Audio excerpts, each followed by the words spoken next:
Hello, chào Vinh, xin chào các bạn. Hôm nay thì mình sẽ làm bánh chuối nướng nha. Với cái kiểu mới lạ, bánh cho ga nó có cái độ béo ngon và có cái độ mềm xốp nữa. Rất là hấp dẫn luôn. Thì mời các bạn cùng vào bếp để làm bánh chuối nướng nha. Và vui lòng đăng ký kênh để nhận các video mới nhất ủng hộ mình.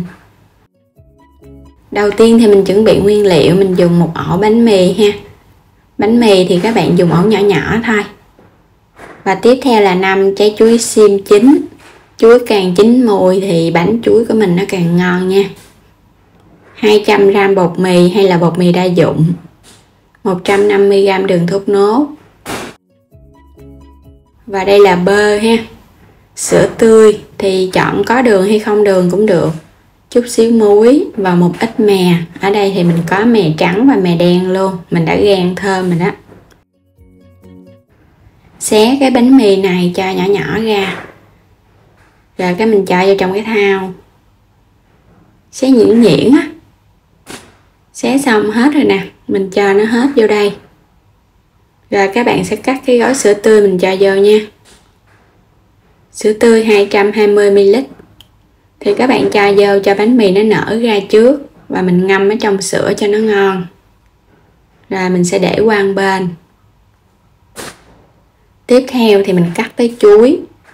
Chuối xiêm các bạn sẽ cắt hết phần vỏ ra. Chỗ nào mà nó có hơi dập á thì mình gọt bỏ nha.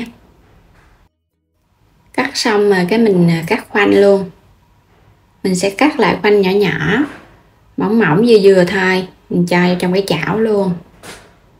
Xong rồi các bạn sẽ cho hết cái phần đường vô, đường thốt nốt hoặc là đường cát. Cho muối vô luôn cho bánh nó ngon.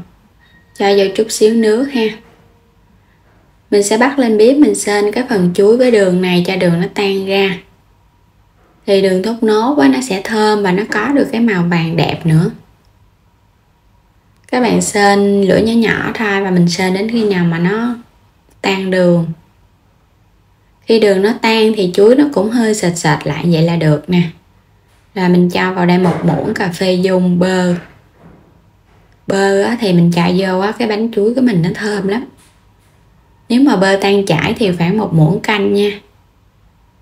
Các bạn cũng sẽ đảo đều cho bơ nó tan, xong rồi cái mình tắt bếp.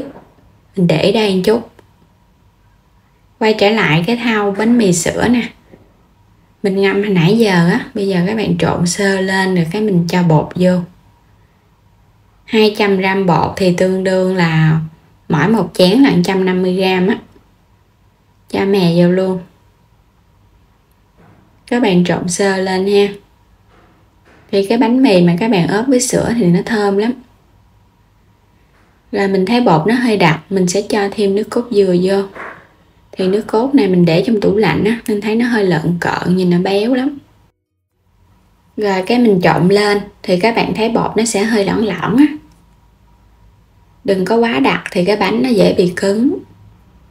Rồi bây giờ chuối nó cũng hơi nguội bớt rồi, mình sẽ lấy mình cho vô trong bột. Rồi mình sẽ trộn cho thật là đều. Thì cái dạng bột của chuối nó sẽ hơi lõn lõn vậy nè, thì ra cái bánh của mình nó có cái độ mềm và nó xốp. Đừng có quá lỏng mà cũng đừng có đặc quá. Rồi vậy được rồi nha. Mình chuẩn bị cái khuôn 20-27. Lót ở dưới là miếng giấy nến hoặc là các bạn lót lá chuối cũng được. Mình làm cho miếng giấy nó dùng lại á, để mình lót cho nó dễ, nó không có bị co. Đè xuống cho nó dẹt. Rồi các bạn phủ lên đây là bơ nữa nha, để cho nó thơm. Lót một lớp thật mỏng bơ rồi cái mình cho bánh phần bột chuối vô. Cho vô hết trong khuôn. Thì cái khuôn này là nó vừa với phần bột này luôn. Các bạn dàn đều nó ra nha. Rồi mình sẽ phủ cái lượng mè còn lại lên trên. Hồi nãy mình có chừa lại một nửa. Rồi bây giờ các bạn sẽ gõ xuống vài cái cho nó dẻ. Cho vô trong sửng hấp. Mình sẽ đem bánh đi hấp. Thì bánh này các bạn sẽ hấp cho nó chín luôn nha. Trong vòng nửa tiếng đồng hồ. Sau nửa tiếng 30 phút thì mình sẽ kiểm tra. Các bạn sẽ thấy mình dỡ cái que lên vậy nè, nó không có bột ướt nữa là bánh nó chín rồi ha. Bây giờ mình tắt bếp luôn và chờ cho bánh nó hơi nguội chút xíu. Khi mà mình chờ bánh nó hơi nguội cái mặt bánh á, rồi mình cho vô trong cái nồi chiên để mình nướng lại. Rồi xong rồi các bạn sẽ quét thêm lên đây một lớp mật ong nha.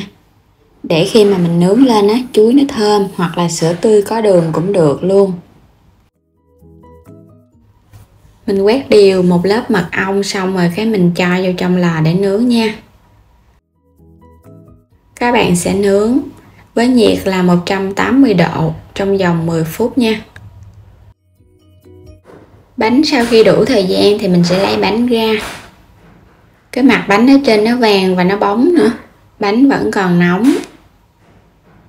Bánh này thì các bạn ăn nóng hay là ăn nguội gì cũng đều ngon.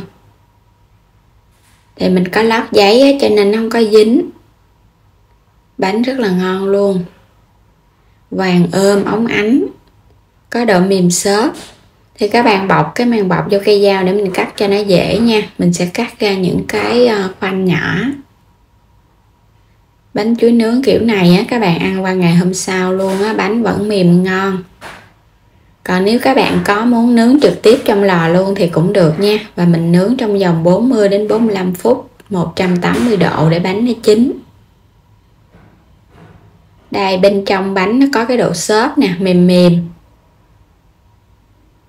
Thì bánh mà các bạn có cho thêm bánh mì thì bánh nó sẽ không bao giờ bị cứng nha. Mình sắp bánh ra dĩa nè. Trong video lần trước thì mình có chia sẻ công thức bánh với bột chiên xù. Thì mình thấy bánh cũng rất là ngon, nó có độ xốp mềm.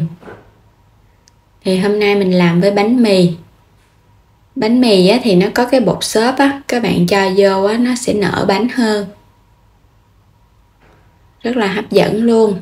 Bên trên nó thì vàng óng ánh hòa cùng với chuối. Bây giờ thì mình sẽ bẻ bánh ra cho các bạn cùng xem cái độ mềm xốp ở bên trong. Rất là mềm ha. Và nó có độ dẻo dẻo nữa. Mềm ngon, béo ngậy. Mời các bạn nha. Độ ngọt thì mình thấy nó vừa đó. Và ở bên trên mình thoa mật ong cho nên nó sẽ ngọt đậm đà hơn. Và nó hòa cùng với cái vị béo ngậy của nước cốt dừa nữa. Thơm thơm mùi sữa tươi.